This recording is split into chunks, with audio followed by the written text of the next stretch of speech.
Welcome back. As you know, we are studying comparative politics, and in that, we recently studied parliamentary system.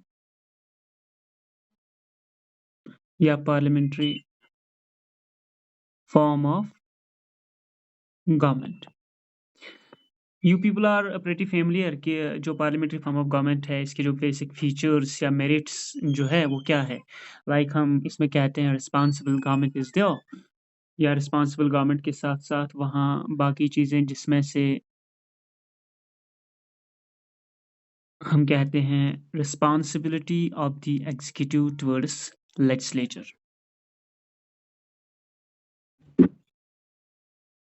इसके साथ-साथ हम इसमें जो flexibility देखते हैं पार्लियामेंट्री सिस्टम में या इसमें हम इम्पार्शियल हेड देखते हैं, वो सारी चीज़ें इसके बेसिक फीचर्स आते हैं लाइक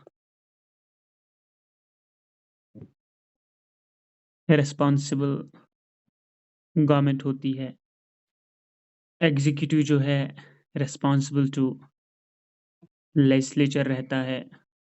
या इसके साथ-साथ हम इसमें ये भी देखते हैं, जो इम्पार्शियल हेड होता है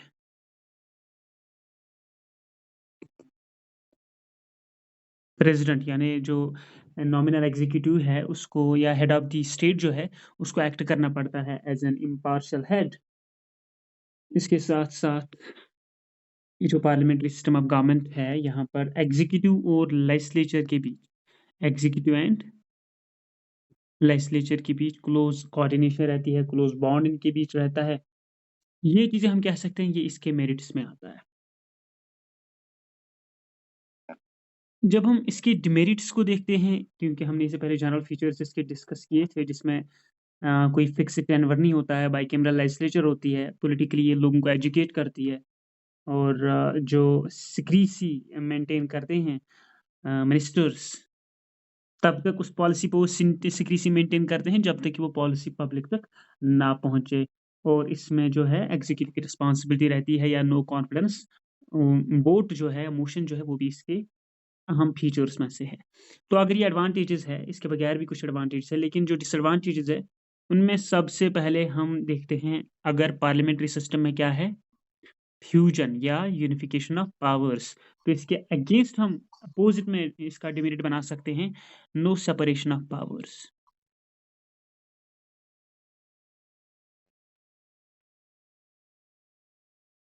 कोई सेपरेशन ऑफ पावर्स यहाँ पर नहीं है। जिस तरह से प्रेसिडेंशियल सिस्टम में सेपरेशन ऑफ पावर्स है, इंडिपेंडेंटली हर कोई ऑर्गन अपना-अपना काम करता है, लेकिन यहाँ पर आप कलेक्टिवली काम करते हो क्योंकि यहाँ पर जो है दैट इज़ फ्यूजन और यूनिफिकेशन ऑफ पावर्स।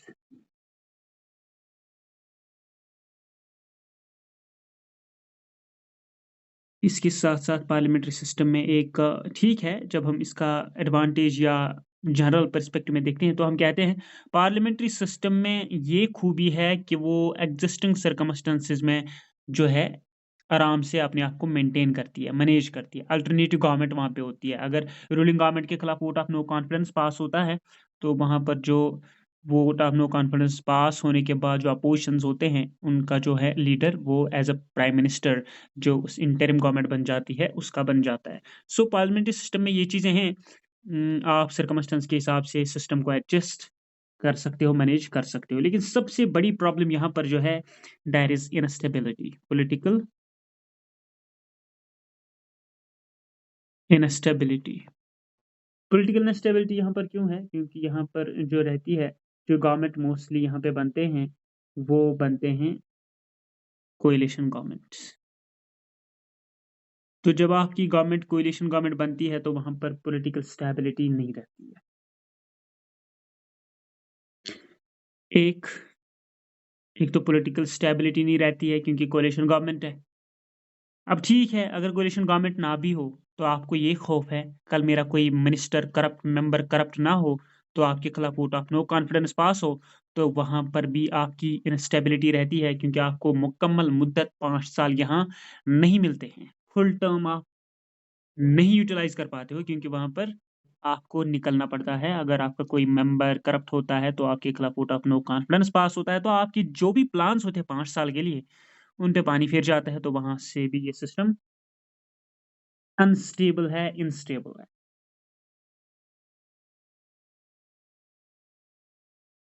उसके साथ-साथ यहाँ पे जो है, जो एग्जिस्टेंस अगर हम देखेंगे इन पार्लियामेंट्री सिस्टम्स में, वो है मल्टी पार्टी सिस्टम।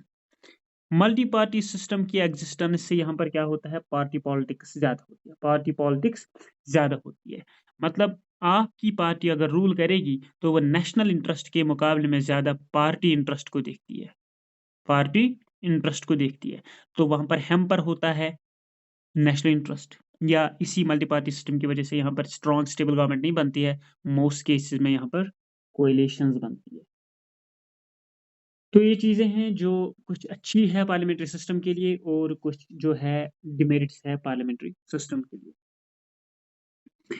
अब इस पार्लियामेंट्री सिस्टम के बाद हम देखते हैं, क्योंकि बोथ जो ब्रिटिश है एज़ वेल एज़ इंडिया है, दोनों कंट्रीज़ में जो है वो है पार्लियामेंट्री सिस्टम।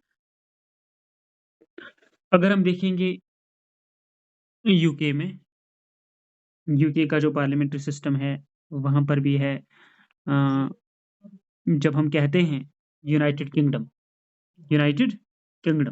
तो इसमें क्या आता है? एक आता है इसमें इंग्लैंड, वेल्स, और उसके साथ-साथ इसमें आता है स्कॉटलैंड। 1535 से इसमें वेल्स आता है इंग्लैंड के साथ, और 1707 से इसके साथ स्कॉटलैंड आता है। तो इंग्लैंड, वेल्स एंड स्कॉटलैंड बनाते हैं यूनाइटेड किंगडम।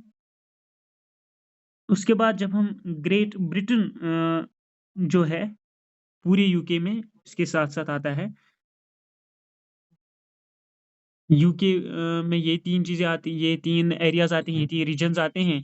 लेकिन जब हम ग्रेट ब्रिटेन को देखते हैं, किसको? ग्रेट ब्रिटेन को। तो ग्रेट ब्रिटेन के लिए वहाँ पे जो है, वहाँ पर ऐड होता है नॉर्दर्न आयरलैंड। नॉर्दर्न आयरलैंड वहाँ पर ऐड होता है, और ये नॉर्दर्न आयरलैंड वहाँ पर ऐड होता है 1921 से, 1921 से। और जहाँ तक सिस्टम है ब्रिटिश का सिस्टम जो है ये यूनिटरी है। यूनिटरी भी है, पार्लियामेंट्री भी है, और मोनार्की भी है। इसलिए हम यहाँ पर कहते हैं, जब हम इंडियन पार्लियामेंट्री सिस्टम को कहते हैं फेडरल पार्लियामेंट्री रिपब्लिक। क्या कहते हैं इंडियन सिस्टम को? फेडरल पार्लियामेंट्री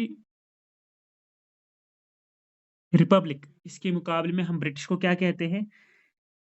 ब्रिटिश को हम कहते हैं यूनिटरी। जो ब्रिटिश का है उसको हम कहते हैं यूनिटरी पार्लियामेंट्री एंड कॉन्स्टिट्यूशनल, शाबाश, मोनार्की। Constitutional monarchy. तो ब्रिटिश के सिस्टम को हम कहते हैं unitary parliamentary and constitutional monarchy, और इंडियन सिस्टम को हम कहते हैं federal parliamentary Republic. Federal parliamentary Republic.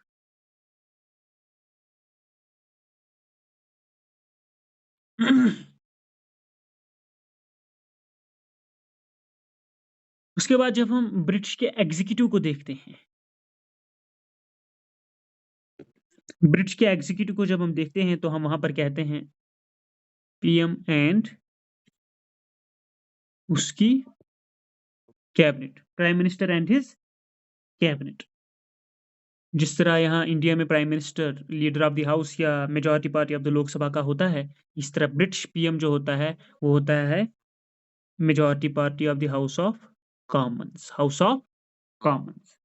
तो एग्जीक्यूटिव पावर इनके पास रहता है।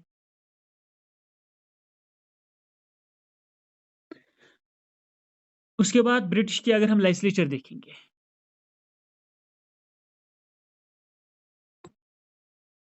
ब्रिटिश लेजिस्लेचर को अगर देखना है, तो वो है बाइकैमरल। वो क्या है?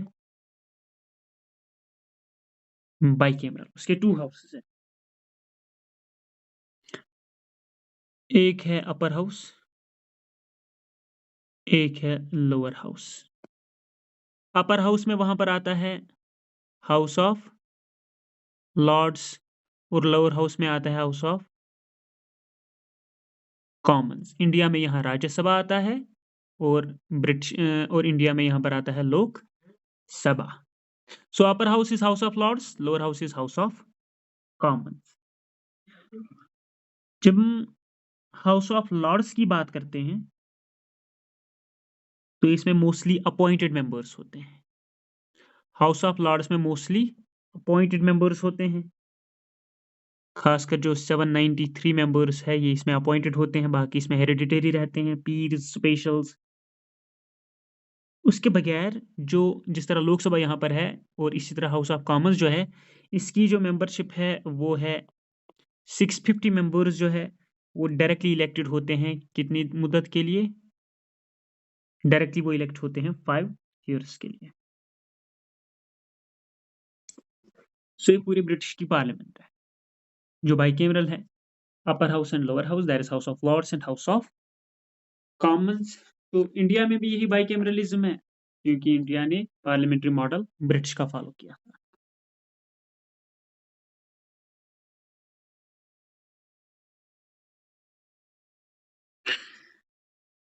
और जब हम इंडिया में देखते हैं सुप्रीम पावर जो है यानी जुडिशियल रिव्यू, यहाँ पर कोर्ट्स को है, लेकिन ब्रिटिश में जो सुप्रीम पावर है ना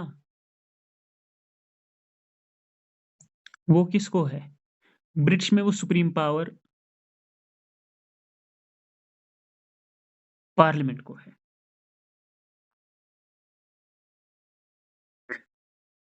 तो ब्रिटिश में कोई कोर्ट को ये सुप्रीम पावर नहीं है बल्कि पार्लियामेंट को सुप्रीम पावर है। ये अलग बात है जो जुडिशरी वहाँ की है। जो ब्रिटिश की जुडिशरी है उसमें 218 काउंटी कोर्ट्स है। काउंटी कोर्ट्स है।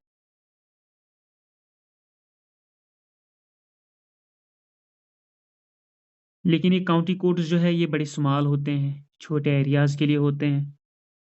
इसके साथ-साथ वहाँ पर हाई कोर्ट भी है।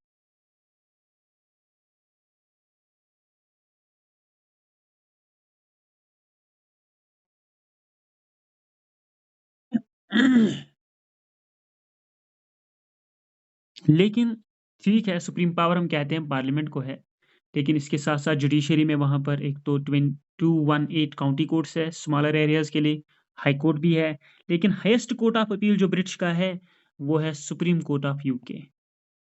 Supreme court of UK. और इससे पहले सुप्रीम कोर्ट ऑफ यूके बनने से पहले ये हाईएस्ट कोर्ट ऑफ अपील वहाँ पर किसको माना जाता था? हाउस ऑफ लॉर्ड्स की appellate committee. House of Lords की एपेलेट कमिटी। Appellate committee.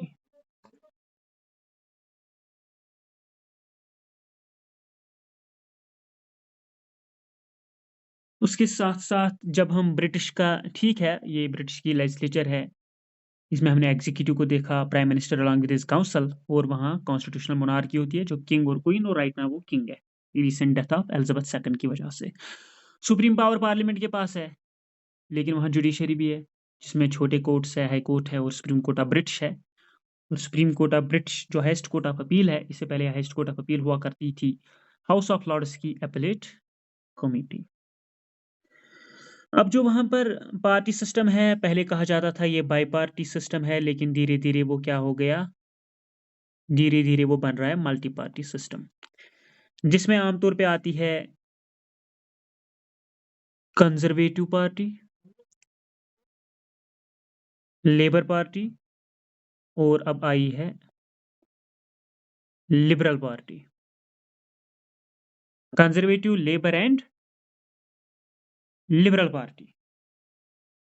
इसीलिए वहाँ पर जो इलेक्शंस होते हैं, एक होते हैं जो इंडिया ने वहाँ से बारो किया, first past the post system FPTP, क्योंकि वहाँ पर मल्टी पार्टी सिस्टम है।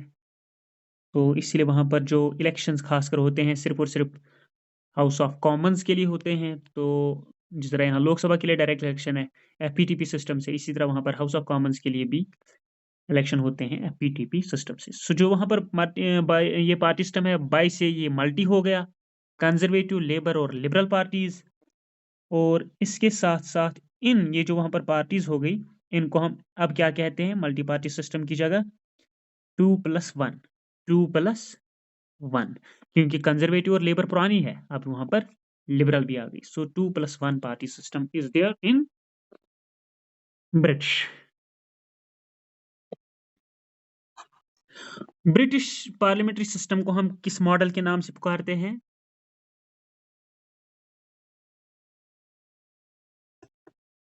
वेस्टमिंस्टर मॉडल या वेस्टमिंस्टर स्टाइल। सो ब्रिटिश में क्या है, जिस तरह अभी हमने देखा इंडिया में है फेडरल पार्लियामेंट्री रिपब्लिक, तो ब्रिटिश में है मोनार्की, यूनिटरी, पार्लियामेंट्री। ये मोनार्की जो वहां पर थी ना, it was absolute. So parliament monarchy के तहत हुआ करता था वहां पर, टिल जब ये एब्सोल्यूट रिप्लेस हो गई किससे, लिमिटेड मोनार्की से। और ये लिमिटेड मोनार्की कब से वहां पर आ गई, जब ब्लडलेस रिवॉल्यूशन हुआ, जिसको हम कहते हैं ग्लोरियस रिवॉल्यूशन ऑफ 1688। तो ग्लोरियस रिवॉल्यूशन की वजह से पार्लियामेंट को थोड़ी सी सॉवरेनिटी मिली और एब्सोल्यूट पावर करटेल हो गया किंग्स का, क्राउन का, क्वीन का, ये लिमिटेड मोनार्की में बदल गया। सो पार्लियामेंट को थोड़ी सी सॉवरेनिटी मिल गई, glorious and bloodless revolution of 1688।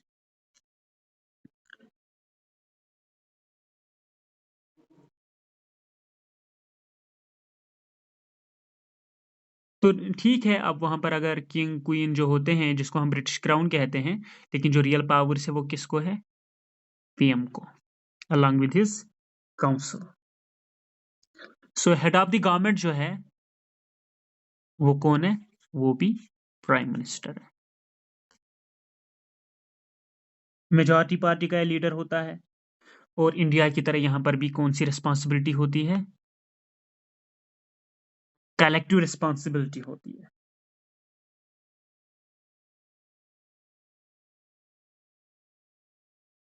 और बड़ा अहम रोल रहता है जो हाउस ऑफ कॉमन्स है लेजिस्लेशन में, लेजिस्लेशन के साथ साथ गवर्नेंस। सो गवर्नेंस और लेजिस्लेशन में जो रोल रहता है वो रहता है हाउस ऑफ कॉमन्स का ज्यादा as compare to House of Lords.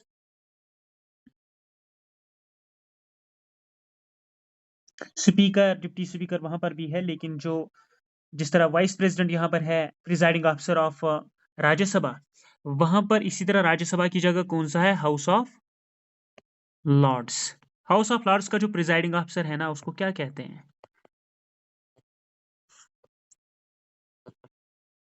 House of Lords का जो प्रिजाइडिंग ऑफिसर है उसको कहते हैं chancellor, chancellor of House of Lord's.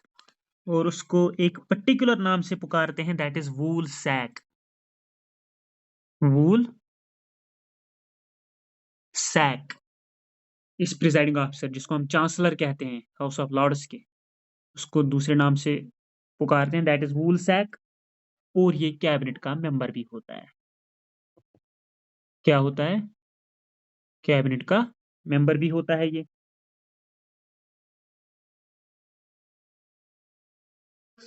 जिस तरह यहाँ पर अपोजिशन पार्टीज है, इसी तरह वहां पर भी अपोजिशन पार्टी है, क्योंकि मल्टी पार्टी सिस्टम वहां पर भी है। लेकिन जिस तरह रूलिंग आमतौर पे हम सुनते हैं, रूलिंग गवर्नमेंट जो है रूलिंग पार्टी की होती है काउंसिल ऑफ मिनिस्ट्री, और उसमें होते हैं इंपॉर्टेंट पोर्टफोलियोज, उनको हम कहते हैं कैबिनेट मिनिस्टर्स। अगर रूलिंग पार्टी की कैबिनेट है, तो ब्रिटिश में जो अपोजिशन में होती है वो भी चाहती है अगर हमारी हुकूमत 5 साल बाद आए तो हमारी जो कैबिनेट है वो पहले से तैयार होनी चाहिए, इसीलिए वो अपोजिशन में भी कैबिनेट रखते हैं। सो यूके में जो अपोजिशन पार्टी है, उस अपोजिशन की भी अपनी कैबिनेट है, तो उस अपोजिशन कैबिनेट का नाम क्या है, शैडो कैबिनेट, शैडो कैबिनेट, ताकि जब हमारा वक्त भी आएगा रूल करने का, हमारी कैबिनेट को कोई परेशानी नहीं होनी चाहिए। Shadow cabinet is there. उसके साथ साथ जिस तरह हम यहाँ पर कहते हैं डिसेंट्रलाइजेशन, इसी तरह वहां पर भी है क्या? शाबाश, लोकल गवर्नमेंट। तो ब्रिटिश में भी लोकल गवर्नमेंट है। जो मेट्रोपॉलिटन सिटीज है वहां पर 2 टायर है मेट्रोपॉलिटन्स के लिए। मेट्रोपॉलिटन सिटीज के लिए 2 टायर सिस्टम है। और जो रूरल और बाकी अर्बन एरियाज है उनके लिए क्या है?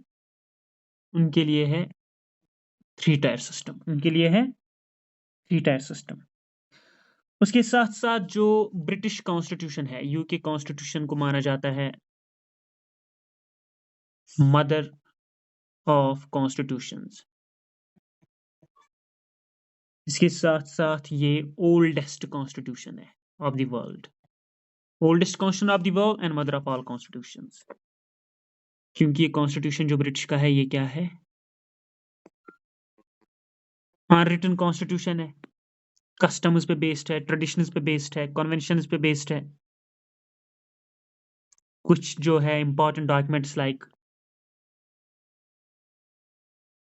मैग्ना कार्टा, जो कि 1215 में आया, first written document on human rights, या पैटिशन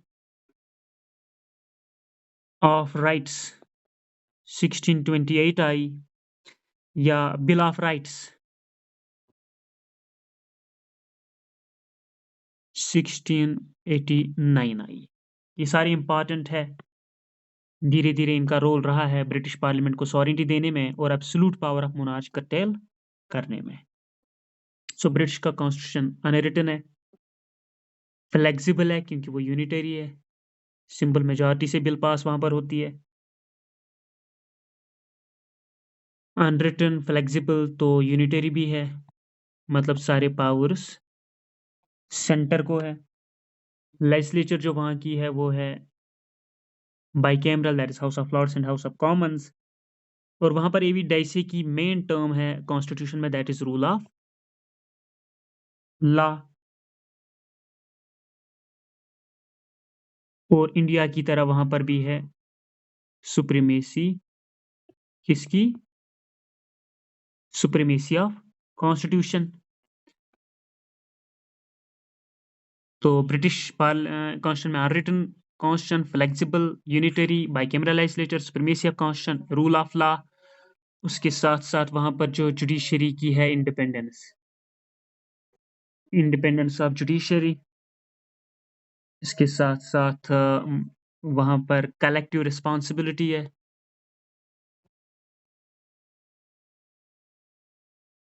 ये सारी इंपॉर्टेंट फीचर्स है ब्रिटिश कॉन्स्टिट्यूशन के। लेकिन एक चीज ये है, ब्रिटिश का पार्लियामेंट मोस्टली अनरिटन है, कुछ माइनर डॉक्यूमेंट्स वहां रिटन है, इसलिए हम उसको कहते हैं combination of both. Combination of both, जिसमें मोस्ट है अनरिटन और माइनर है written. That is why we are using the term combination of both.